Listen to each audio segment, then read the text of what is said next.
이 더위에 네가 고생이 많구나. 심씨의 목소리였다. 낮고 부드러웠다. 하지만 며느리 정씨는 그 말 속에 섞인 다른 무언가를 느꼈다. 시어머니는 마루 끝에 앉아 며느리가 보따리를 싸는 모습을 지켜보고 있었다. 친정 가서 며칠 쉬다 오너라. 얼굴이 많이 상했다. 정씨는 고개를 끄덕였다. 거역할 이유가 없었다. 시어머니의 말은 틀리지 않았다. 더위는 뜨거웠고 몸은 지쳐 있었다. 다만 정씨는 알고 있었다. 시어머니의 마음속에 걱정만 있는 것이 아니라는 것을. 이튿날 새벽 정씨는 집을 나섰다. 뒤돌아보니 시어머니가 마루에 서 있었다. 정씨는 허리를 깊이 숙여 인사했다. 심씨는 손을 들어 가볍게 흔들었다. 며느리의 뒷모습이 길 모퉁이를 돌아 사라지자 심씨는 길게 숨을 내쉬었다. 가슴이 홀가분했다. 이제 조금은 편하겠구나. 심씨는 마당을 천천히 둘러보았다. 텃밭의 곡식들이 푸르렀고 우물가는 조용했고 집은 여전히 제자리에 있었다. 며칠이면 되겠지. 심씨는 그렇게 생각했다.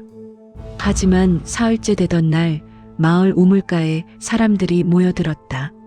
물이 탁해졌다는 것이었다. 사람들은 수군거렸다. 정씨 며느리 떠나고부터 이상하지 않소? 우물이 갑자기 이렇게 될 리가 없는데. 심씨는 그 말을 듣고 얼굴을 붉혔다. 하지만 아무 말도 하지 않았다. 그저 우연일 뿐이라고, 날씨 탓이라고 생각하려 했다. 그럼 이야기는 그전으로 돌아간다. 그해 5월 단오가 지나고 본격적인 더위가 시작되었다. 박씨 집 마당에는 아침부터 사람들의 발걸음이 잦았다. 마을 안악들이었다.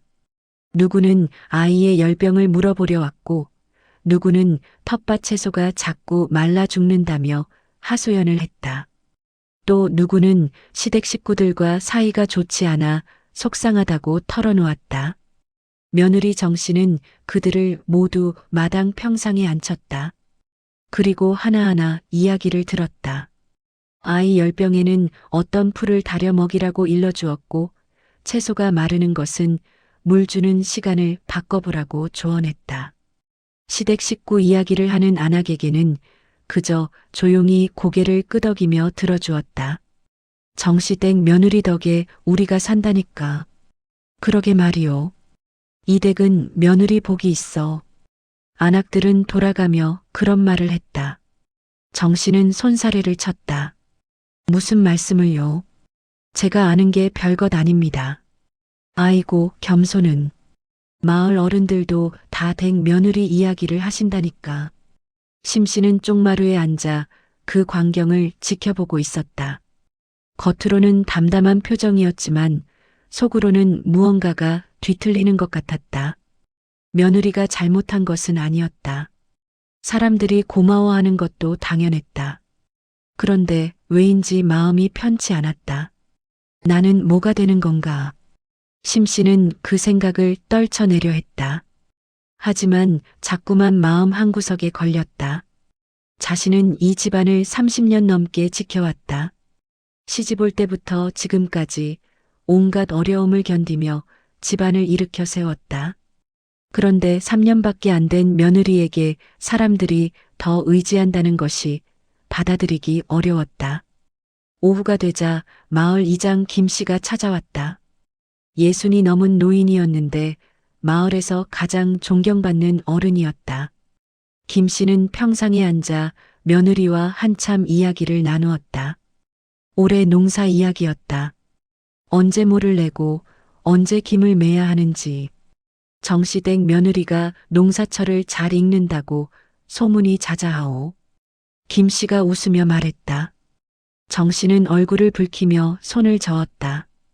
과찬이십니다, 어르신. 그저 친정 아버지께 배운 것을 말씀드릴 뿐입니다. 아니요. 배웠다고 다 아는 게 아니지. 박씨 댁은 며느리 복이 있어서 집안이 이렇게 일어나는 게요. 심 씨는 그 말을 듣고 가슴이 철렁 내려앉았다. 며느리 복. 그러니까 며느리 덕분에 집안이 잘 되고 있다는 뜻이었다. 그럼 자신이 한 일은 무엇이란 말인가? 김 씨가 돌아간 뒤 마당은 다시 조용해졌다. 며느리는 부엌으로 들어가 저녁 준비를 시작했다. 심 씨는 여전히 쪽마루에 앉아 있었다. 해가 서쪽으로 기울고 있었다. 며느리 복이라. 심 씨는 그 말을 되뇌었다. 그리고 문득 생각했다. 며느리가 없으면 사람들이 다시 자신을 찾지 않을까? 자신도 이 집안을 잘 지켜왔다는 것을 보여줄 수 있지 않을까? 그날 밤 심 씨는 잠이 오지 않았다. 며느리의 얼굴이 자꾸 떠올랐다. 온화하고 부지런하고 지혜로운 얼굴. 며느리는 나쁜 사람이 아니었다. 오히려 너무 좋은 사람이었다. 그래서 더 마음이 복잡했다. 이 더위에 저 아이도 힘들겠구나. 심 씨는 그렇게 생각했다. 그리고 동시에 또 다른 생각이 스쳤다. 며칠만 없으면 어떨까? 심 씨는 고개를 저었다. 나쁜 생각이었다. 하지만 그 생각은 쉽게 사라지지 않았다. 이튿날 저녁 심 씨는 며느리를 불렀다. 정씨야. 예, 어머님. 며느리가 방으로 들어왔다. 심 씨는 촛불을 켜고 며느리에게 앉으라고 손짓했다. 며느리는 공손히 무릎을 꿇고 앉았다. 요즘 내 얼굴을 보니 많이 상한 것 같구나. 심 씨가 말했다. 며느리는 고개를 저었다. 아닙니다, 어머님. 괜찮습니다. 아니다. 내가 보기에 몹시 지쳐 보인다. 이 더위에 집안일 하느라 고생이 많지.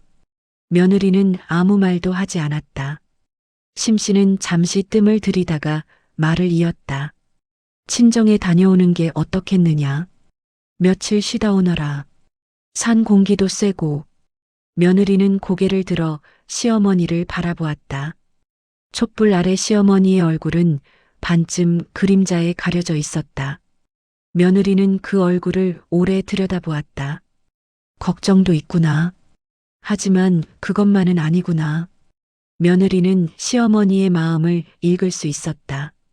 진심 어린 걱정도 있었지만 동시에 다른 마음도 섞여 있었다. 며느리는 그것이 무엇인지 알았다. 하지만 거역하지 않았다. 어머님 분부대로 하겠습니다. 며느리가 조용히 대답했다. 심 씨는 고개를 끄덕였다. 그래. 내일 아침 일찍 떠나거라. 길이 멀으니 서두르는 게 좋겠다. 예, 어머님. 며느리가 물러나간 뒤 심 씨는 혼자 방에 앉아 있었다. 촛불이 흔들렸다. 심 씨는 자신의 손을 내려다보았다. 주름진 손. 1년 나이를 먹으며 점점 더 쇠약해지는 손. 며칠이면 된다. 심 씨는 스스로에게 말했다. 며칠만 없으면 사람들이 나를 다시 찾을 것이다. 내가 이 집안을 지켜왔다는 것을 다들 알게 될 것이다. 하지만 마음 한구석이 무거웠다. 이것이 옳은 일인가? 심 씨는 확신할 수 없었다. 그래도 이미 말은 꺼냈다. 며느리는 순순히 따르기로 했다. 그래, 저 아이도 쉬는 게 좋을 것이다. 심 씨는 그렇게 생각을 정리했다. 이튿날 새벽 며느리는 보따리를 쌌다. 옷가지 몇 벌과 친정 식구들에게 줄 선물 몇 가지. 며느리는 부엌에 들러 아침상을 차렸다. 평소처럼 정갈하게. 그리고 시어머니께 인사를 올렸다. 다녀오겠습니다, 어머님. 그래. 조심해서 다녀오너라. 심 씨는 마루에 서서 며느리를 배웅했다. 며느리가 대문을 나서는 순간 뒤돌아보며 다시 한번 깊이 허리를 숙였다. 심 씨는 손을 들어 가볍게 흔들었다. 며느리의 뒷모습이 길 저편으로 사라졌다. 심 씨는 그 자리에 한참 서 있었다. 그리고 천천히 마당으로 돌아왔다. 마당은 고요했다. 우물은 그대로 있었고 텃밭은 여전히 푸르렀다. 아무것도 달라진 것이 없었다. 심 씨는 길게 숨을 내쉬었다. 이제 조금은 편하겠지. 심 씨는 그렇게 생각했다. 가슴이 홀가분했다. 동시에 묘한 불안도 느껴졌다. 하지만 심 씨는 그 불안을 무시하기로 했다. 저녁 무렵 아들 문수가 서재에서 나왔다. 어머니, 아내는 어디 갔습니까? 친정에 다녀오라고 했다. 며칠 쉬다 올 것이다. 그렇습니까? 문수는 더 이상 묻지 않았다. 그는 다시 서재로 들어갔다. 책장 넘기는 소리만 들렸다. 심 씨는 마루에 앉아 저녁 노을을 바라보았다. 하늘이 붉게 물들고 있었다. 며느리 없는 첫날 저녁이었다. 며칠이면 된다. 심 씨는 다시 한번 스스로를 다독였다. 첫날은 괜찮았다. 아침에 일어나 마당을 쓸고 부엌에 들어가 밥을 지었다. 오랜만에 혼자 하는 일이었지만 어렵지 않았다. 평생 해온 일이었다. 심 씨는 능숙하게 움직였다. 오전에 이웃집 윤 씨 노파가 찾아왔다. 정 씨 며느리는 어디 갔소? 친정에 며칠 다녀온다고 했네. 그렇군. 이 더위에 쉬는 것도 좋지. 윤 씨는 평상에 앉아 한참 이야기를 나누다 돌아갔다. 심 씨는 혼자 차를 마시며 마당을 바라보았다. 고요했다. 평화로웠다. 이것도 나쁘지 않구나. 심 씨는 그렇게 생각했다. 둘째 날도 큰 문제는 없었다. 다만 작은 것들이 조금씩 어긋나기 시작했다. 아침 일찍 텃밭에 물을 주었는데 저녁이 되자 곡식들이 시들시들해 보였다. 며느리는 새벽과 저녁 2번 물을 주었던가. 심 씨는 정확히 기억나지 않았다. 오후에 마을 안악 하나가 찾아왔다. 아이 열병 때문이었다. 정 씨 며느리 계십니까? 아니, 친정에 갔네. 아, 그렇습니까? 그럼 언제 돌아오십니까? 며칠 뒤에. 아, 그럼 다시 오겠습니다. 안악은 실망한 표정으로 돌아갔다. 심 씨는 그 뒷모습을 보며 씁쓸했다. 자신에게는 묻지도 않았다. 며느리만 찾았다. 내가 말해줄 수도 있는데. 하지만 심 씨는 안악을 부르지 않았다. 자존심이 허락하지 않았다. 셋째 날 아침 이상한 일이 벌어졌다. 마을 우물물이 탁해진 것이다. 아침 일찍 물을 기르러 간 안악들이 수군거리기 시작했다. 물이 왜 이래? 어제까지만 해도 맑았는데. 이상하네. 심 씨도 우물가로 나갔다. 정말로 물이 뿌옇게 흐려져 있었다. 심 씨는 두레박을 내려 물을 길어 올렸다. 물은 마실 수 없을 정도는 아니었지만 확실히 탁했다. 박시댁 어르신, 이거 어째야 합니까? 한 안악이 물었다. 심 씨는 잠시 생각했다. 며칠 두면 다시 맑아질 것이네. 그냥 날씨 탓일 게야. 그렇습니까? 안악들은 고개를 갸웃했다. 하지만 더 묻지 않았다. 심 씨는 물동이를 들고 집으로 돌아왔다. 마당에 들어서자마자 한 안악이 웅성거리는 소리가 들렸다. 정 씨 며느리가 있었으면 금방 해결했을 텐데. 맞아. 저번에도 우물에 약초를 넣어서 물을 맑게 했잖아. 그러게. 언제 돌아온대? 심 씨는 그 말을 듣고 발걸음을 멈췄다. 가슴이 답답했다. 며느리가 우물에 약초를 넣었던가. 심 씨는 그런 것을 본 적이 없었다. 아니, 보지 않으려 했던 것인지도 몰랐다. 오후가 되자 텃밭의 곡식들이 더 시들어 보였다. 심 씨는 다시 물을 주었다. 하지만 곡식들은 나아지지 않았다. 오히려 더 말라가는 것 같았다. 왜 이러는 걸까? 심 씨는 쪼그려 앉아 곡식을 만져보았다. 잎사귀가 거칠고 푸석했다. 물이 부족한 것 같지는 않았다. 그럼 뭐가 문제일까? 저녁이 되어 아들 문수가 나왔다. 어머니, 마당 곡식이 왜 저래요? 모르겠다. 물을 줬는데도 자꾸 시든다. 아내가 있었으면 알 텐데. 문수는 무심코 그렇게 말했다. 심씨는 아무 대답도 하지 않았다. 문수는 다시 서재로 들어갔다. 밤이 되자 심씨는 잠을 이루지 못했다. 우물물 이야기가 자꾸 떠올랐다. 정씨 며느리가 있었으면. 사람들의 그 말이 귓전을 맴돌았다. 며칠만 지나면 괜찮아질 것이다. 심씨는 이불을 뒤집어 쓰고 눈을 감았다. 하지만 잠은 오지 않았다. 닷새째 되던 날 아침 심씨는 일찍 일어나 텃밭으로 나갔다. 곡식들이 누렇게 변해 있었다. 이럴 수가. 심씨는 무릎을 꿇고 앉아 곡식 뿌리를 살펴보았다. 흙은 축축했다. 물이 부족한 것이 아니었다. 그럼 대체 무엇이 문제란 말인가? 심씨는 급히 두레박으로 물을 더 길어왔다. 한 바가지, 두 바가지. 곡식 뿌리에 물을 부었다. 하지만 곡식들은 더 축 늘어지는 것처럼 보였다. 물을 너무 많이 준 걸까? 심씨는 당황했다. 며느리는 어떻게 했더라? 새벽에 한 번, 저녁에 한 번. 그런데 새벽 몇 시였을까? 해 뜨기 전이었나? 해 뜬 뒤였나? 저녁은 해지기 전이었나? 해진 뒤였나? 심씨는 그제야 깨달았다. 자신은 며느리가 하는 일을 보기만 했을 뿐 제대로 보지 않았다는 것을. 오전에 마을 이장 김씨가 지나가다 들렀다. 박시댁, 마당 곡식이 왜 저 모양이요? 며칠 전부터 자꾸 시드는데 이유를 모르겠습니다. 김씨는 텃밭을 둘러보더니 고개를 저었다. 물을 너무 많이 준 것 같소. 뿌리가 썩기 시작했어. 그럼 어찌해야 합니까?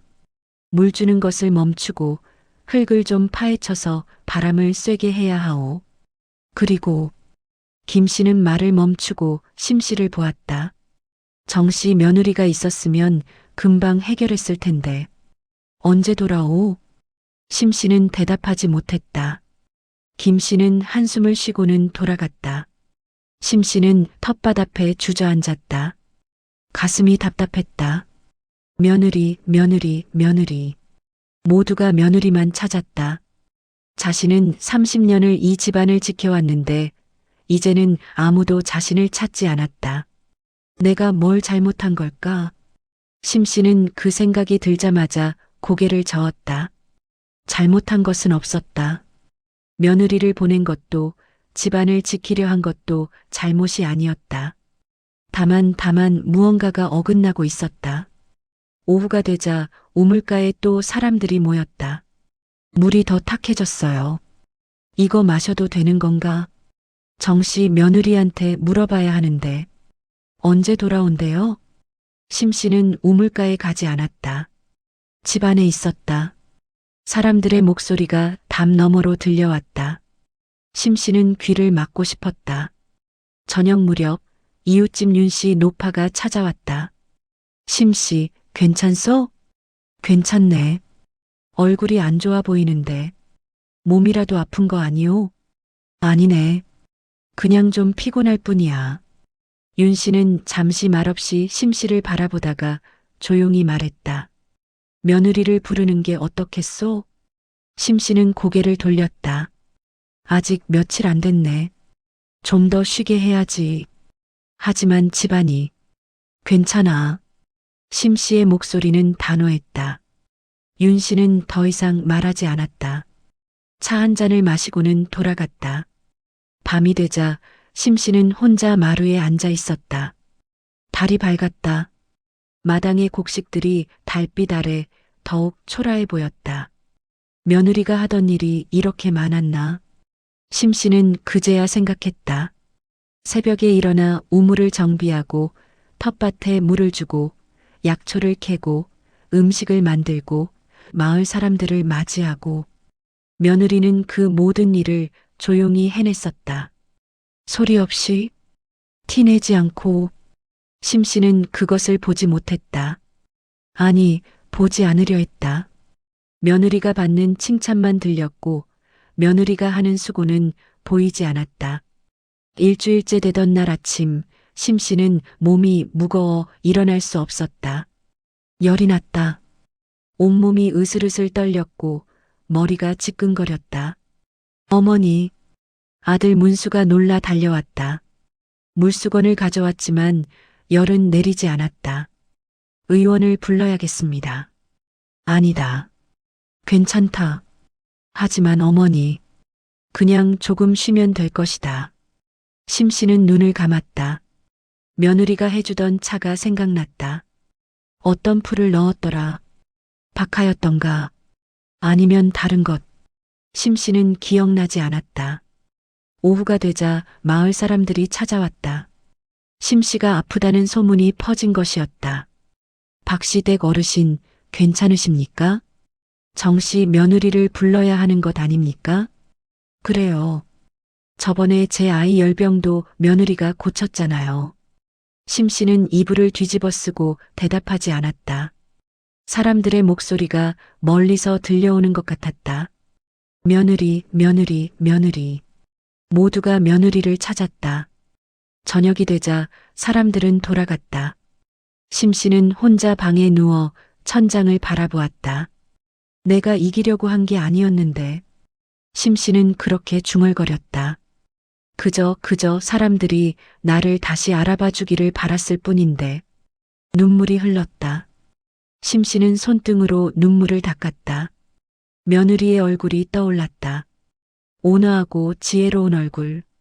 심씨는 그 얼굴을 미워했던 적이 없었다. 다만 부러웠고 서운했고 외로웠다. 밤이 깊어갔다. 열은 더 올랐다. 심씨는 잠을 이루지 못했다. 8회째 되던 날 아침, 심씨는 여전히 누워 있었다. 열은 조금 내렸지만 몸을 일으킬 힘이 없었다. 아들 문수가 죽을 끓여왔지만 목구멍으로 넘어가지 않았다. 어머니, 제가 아내를 데려오겠습니다. 문수가 간절히 말했다. 심씨는 고개를 저었다. 아니다. 아직 며칠 더 있어야 한다. 하지만 괜찮다고 했다. 심씨의 목소리는 약했지만 단호했다. 문수는 더 이상 말하지 못하고 물러났다. 오전에 이웃집 윤씨 노파가 다시 찾아왔다. 윤씨는 방문을 열고 들어와 심씨 옆에 앉았다. 한참을 말없이 앉아 있다가 조용히 입을 열었다. 심씨, 내 말 좀 들어보시오.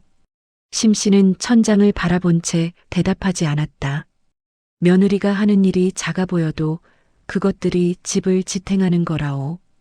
우물을 관리하고 곡식에 물을 주고 약초를 캐고 그 하나하나가 모여서 이 집안을 살리는 거요. 그걸 당신도 알고 있었을 거요. 심씨는 여전히 대답하지 않았다. 하지만 눈에서 눈물이 흘렀다. 윤 씨는 심씨의 손을 잡았다. 당신이 이 집안을 30년 지켜온 것 나도 알아요. 모두가 알아요. 하지만 며느리가 한 일도 인정해야 하는 거 아니겠소? 나는 심씨의 목소리가 떨렸다. 나는 그저 사람들이 나를 잊어버릴까봐 무서웠네. 잊지 않아요. 아무도 당신을 잊지 않았소. 하지만 모두가 며느리만 찾았어. 그건 며느리가 가까이 다가가기 쉬운 사람이라서 그래요. 젊고 부드럽고 하지만 그렇다고 당신을 잊은 건 아니라오. 심씨는 눈물을 닦았다. 나는 며느리를 미워한 게 아니었네. 다만 외로웠던 거요.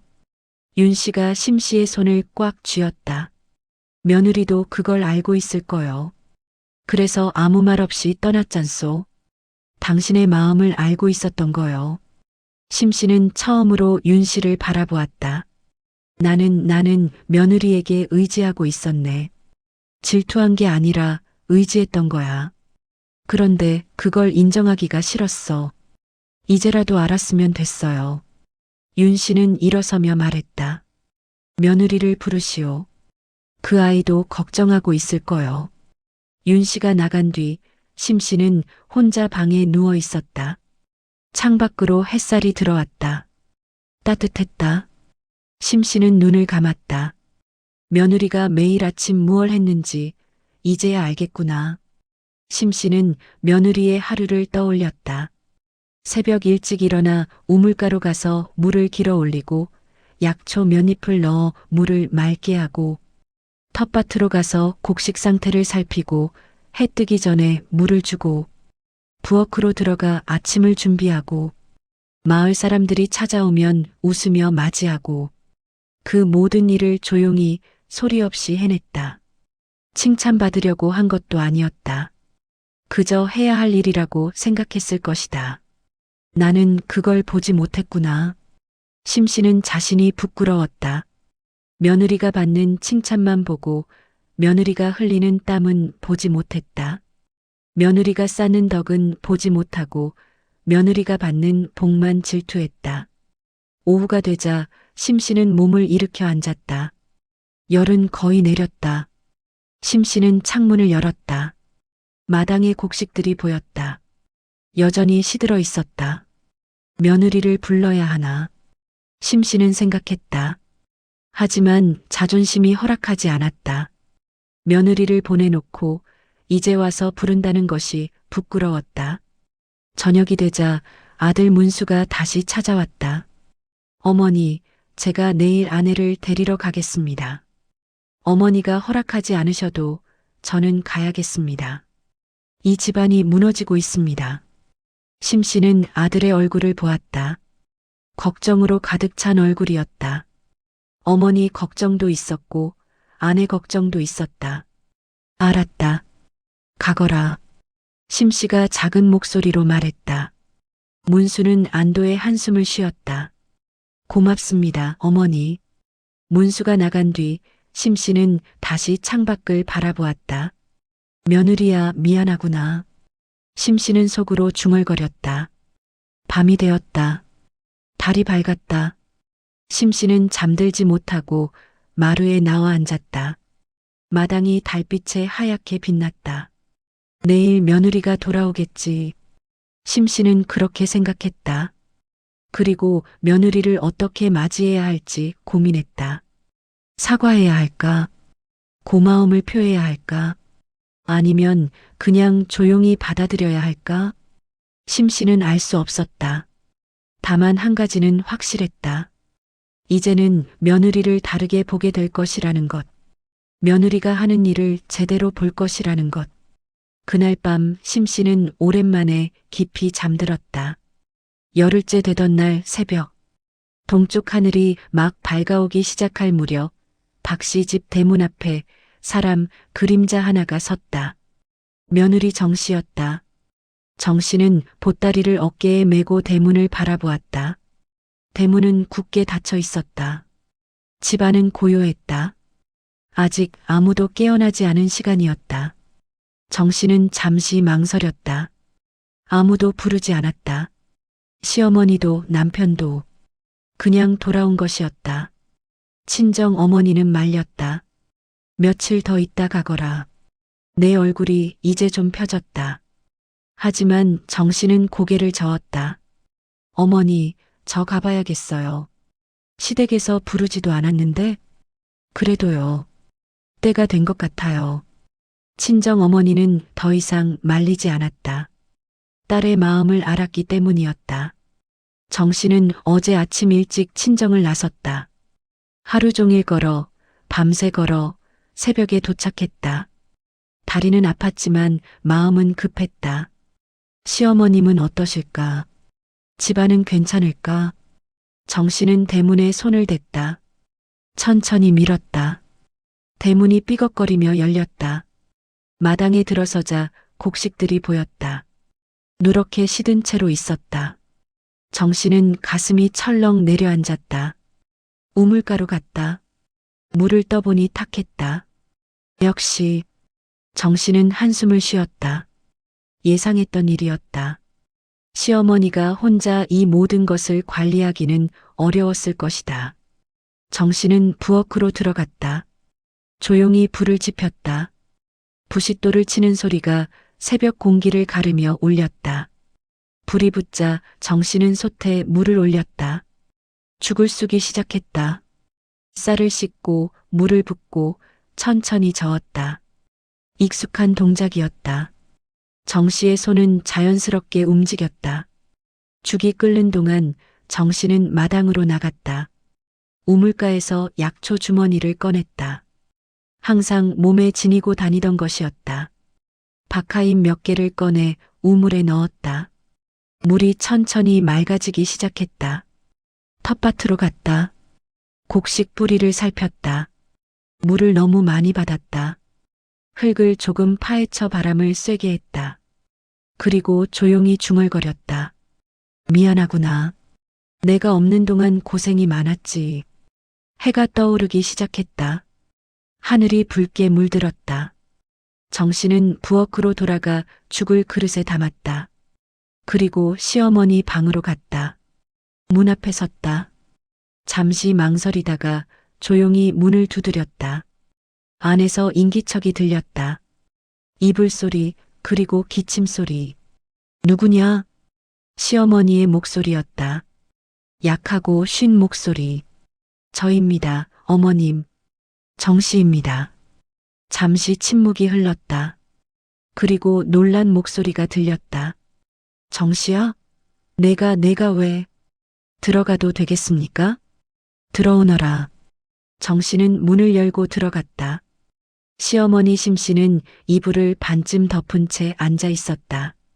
얼굴이 많이 상해 있었다. 눈가가 푹 꺼졌고 입술은 바짝 말라 있었다. 정씨는 가슴이 아팠다. 조용히 다가가 죽그릇을 내려놓았다. 어머님 드세요. 너는 어째서? 심씨의 목소리가 떨렸다. 누가 부르더냐? 내 남편이 갔더냐? 아닙니다. 아무도 부르지 않으셨습니다.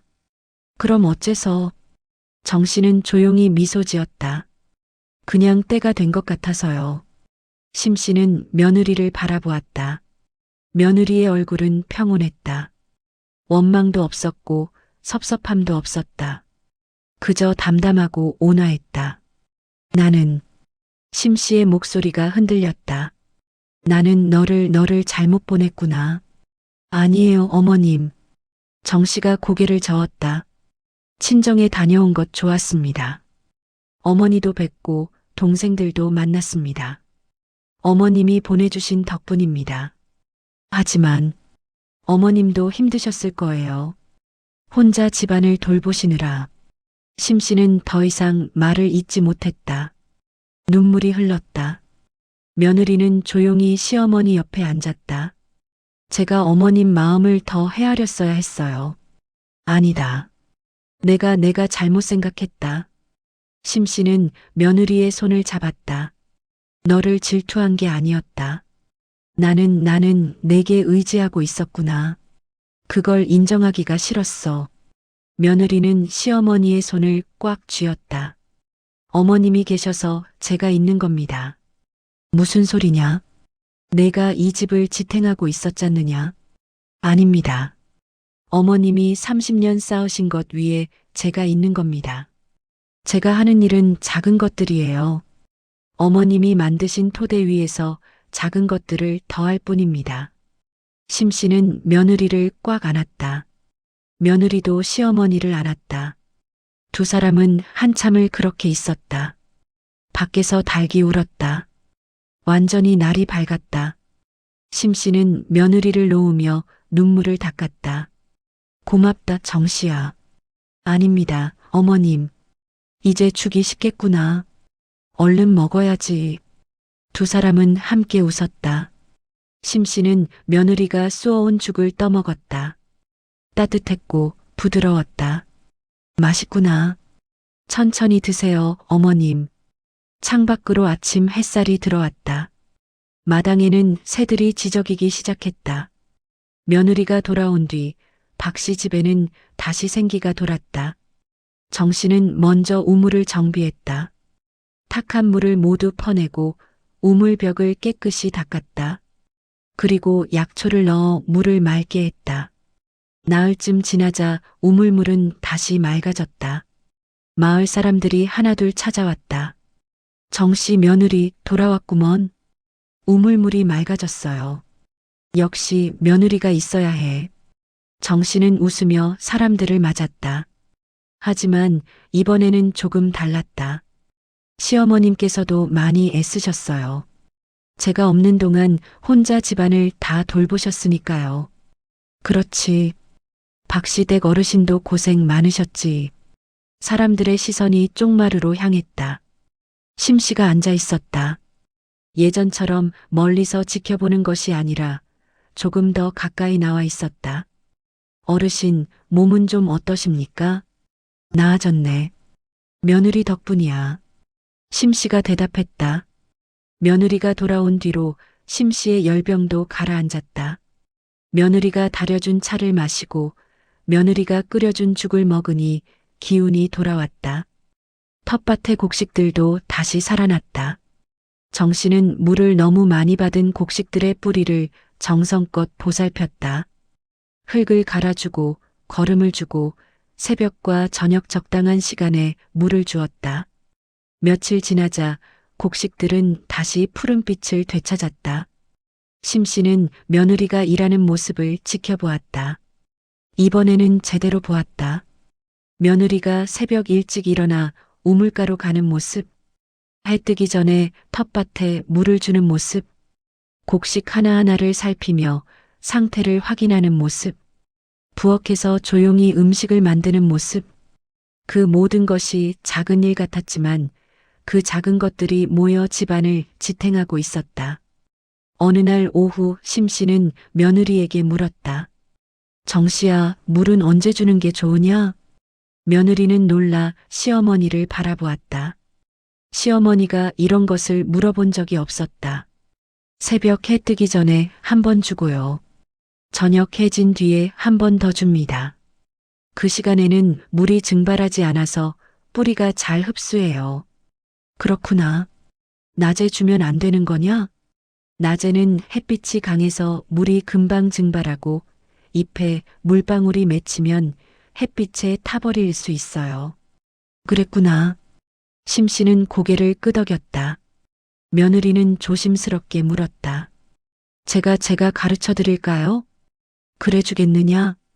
물론입니다, 어머님. 그날부터 며느리는 시어머니에게 하나하나 알려주기 시작했다. 어떤 풀이 약이 되는지, 언제 씨를 뿌리고 언제 거두는지, 곡식이 어떤 상태일 때 물이 필요한지, 우물은 어떻게 관리하는지. 심씨는 처음에는 어색했다. 며느리에게 배운다는 것이 자존심 상했다. 하지만 며느리는 가르치는 것이 아니라 함께 나누는 것처럼 말했다. 어머님은 이미 다 아시는 것들이에요. 제가 그냥 조금 다른 방법을 말씀드리는 거예요. 그 말에 심씨는 마음이 편해졌다. 마을 사람들이 찾아올 때도 달라졌다. 예전에는 며느리만 찾았지만 이제는 심씨도 함께 이야기에 참여했다. 며느리가 조언을 하면 심씨가 자신의 경험을 덧붙였다. 정씨 말이 맞네.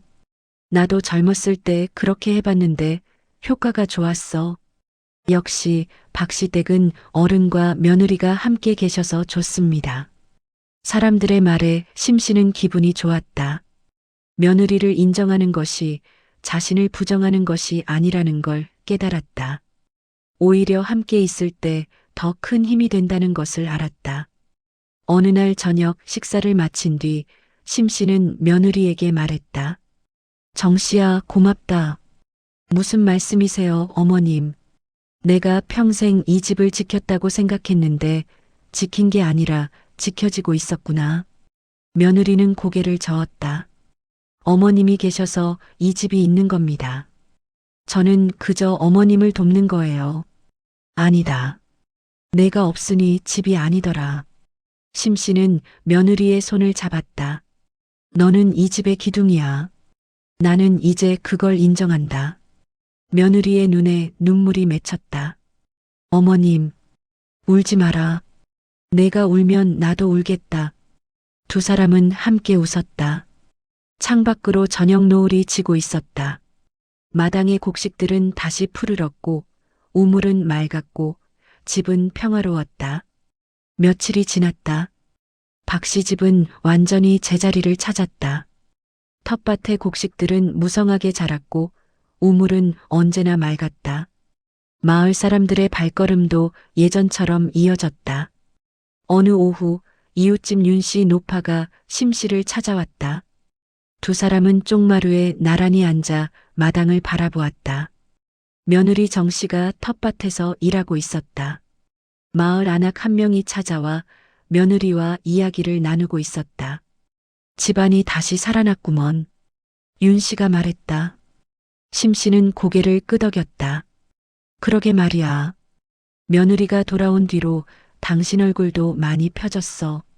그런가? 그럼.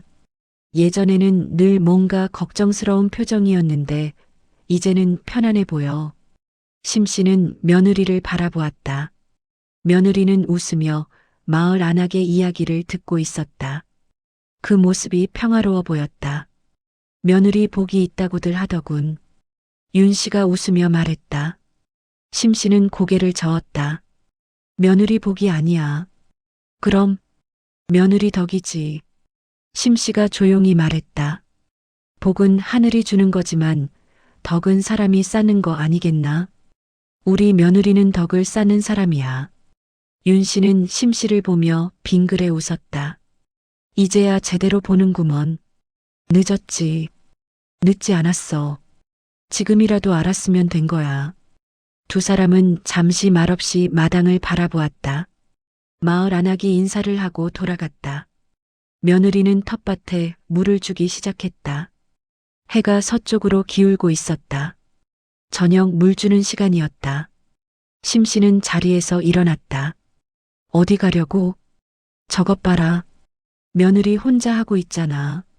내가 가서 좀 거들어야지. 당신이? 내가 배웠어. 정씨한테. 윤씨는 놀란 표정으로 심씨를 바라보았다. 심씨는 웃으며 마당으로 내려갔다. 정씨야. 예, 어머님. 내가 좀 거들겠다. 며느리는 놀란 표정이었다. 하지만 곧 환하게 웃었다. 고맙습니다, 어머님. 두 사람은 함께 텃밭에 물을 주기 시작했다. 심씨는 며느리가 알려준 대로 천천히 곡식 뿌리에 정성껏 물을 부었다. 며느리는 옆에서 지켜보며 가끔 조언을 했다. 어머님, 그쪽 곡식은 조금만 주세요. 물을 많이 주면 안 돼요. 그래, 알았다. 해가 완전히 기울었다. 하늘이 붉게 물들었다. 물주기를 마치고 두 사람은 우물가에서 손을 씻었다. 심씨는 며느리를 보며 물었다. 정씨야, 내일은 뭘 하면 되느냐? 내일은 풀을 뽑아야 해요. 곡식 사이에 잡풀이 많이 자랐거든요. 그럼 내가 아침 일찍 일어나서 도와주마. 정말요? 그럼 이제 나도 제대로 해야지. 며느리는 시어머니의 손을 잡았다. 고맙습니다, 어머님. 내가 고맙지. 내가 나를 가르쳐줘서. 두 사람은 함께 집으로 들어갔다. 부엌에서는 저녁 준비가 한창이었다. 며느리가 불을 지피고 심씨가 채소를 다듬었다. 예전에는 며느리 혼자 하던 일이었다. 이제는 둘이 함께 했다. 정씨야, 이 나물은 어떻게 무치는 게 좋으냐? 참기름 조금 넣고 소금 약간만 하면 돼요. 어머님은 어떻게 하세요? 나는 된장을 조금 넣는단다. 그럼 맛이 구수해. 아, 그렇게도 할 수 있구나. 다음에는 그렇게 해볼게요. 두 사람의 대화가 부엌을 채웠다. 따뜻하고 편안한 분위기였다. 저녁 식사 후 심씨는 며느리에게 차를 한 잔 올렸다. 어머님, 제가 올려야죠. 아니다. 오늘은 내가 올리고 싶구나. 며느리는 두 손으로 찻잔을 받았다. 따뜻했다. 고맙습니다, 어머님. 너야말로 고맙다. 내가 돌아와줘서. 두 사람은 마주 앉아 차를 마셨다.